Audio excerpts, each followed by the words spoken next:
শেরপুরে হিজবুত তৌহিদের উদ্যোগে গণমাধ্যম কর্মীদেরকে নিয়ে শান্তিময় সমাজ বিনির্মাণে তৌহিদ ভিত্তিক রাষ্ট্র ব্যবস্থার বিকল্প নেই শীর্ষক মতবিনিময় সভা অনুষ্ঠিত হয়েছে। মতবিনিময় সভায় দেশের চলমান সংকট নিরসনে এবং একটি অসাম্প্রদায়িক ও শান্তিময় সমাজ নির্মাণে তৌহিদ ভিত্তিক আধুনিক রাষ্ট্র ব্যবস্থা প্রতিষ্ঠার আহ্বান জানান হিজবুত তৌহিদ নেতৃবৃন্দ। শনিবার সকাল ১১টায় শেরপুর শহরের নিউ আলিশান রেস্টুরেন্টে এই মতবিনিময় সভার আয়োজন করা হয়। বৈঠকে মূল প্রবন্ধ উপস্থাপন করেন হিজবুত তৌহিদের যুগ্ম সাধারণ সম্পাদক মোহাম্মদ মশিউর রহমান।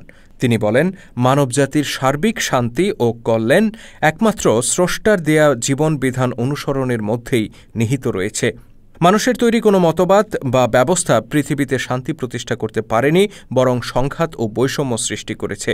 তাই সংবিধান ও রাষ্ট্র পরিচালনার মূলনীতি আল্লাহর বিধান তথা তৌহিদের উপর ভিত্তি করে রচিত হতে হবে বলে মন্তব্য করেন তিনি তৌহিদভিত্তিক আধুনিক রাষ্ট্র ব্যবস্থার রূপরেখা তুলে ধরে বলেন, এই ব্যবস্থা কোনো পশ্চাৎপদ ধারণা নয়, বরং এটি আধুনিক ও কল্যাণকর ব্যবস্থা। এই শাসন ব্যবস্থায় ধর্ম বর্ণ নির্বিশেষে সকলের সমান অধিকার, ন্যায় বিচার, বাকস্বাধীনতা ও জানমালের নিরাপত্তা নিশ্চিত হবে। তিনি আরও উল্লেখ করেন, এই ব্যবস্থায় নারীদের প্রকৃত সম্মান ও অধিকার প্রতিষ্ঠিত হবে এবং ধর্মব্যবসা, জঙ্গিবাদ ও সাম্প্রদায়িকতার কোনো স্থান থাকবে না। অনুষ্ঠানে উপস্থিত আলোচকবৃন্দ রাষ্ট্র সংস্কারের এই প্রস্তাবনার বিভিন্ন দিক নিয়ে আলোকপাত করেন এবং এই উদ্যোগের প্রশংসা করেন।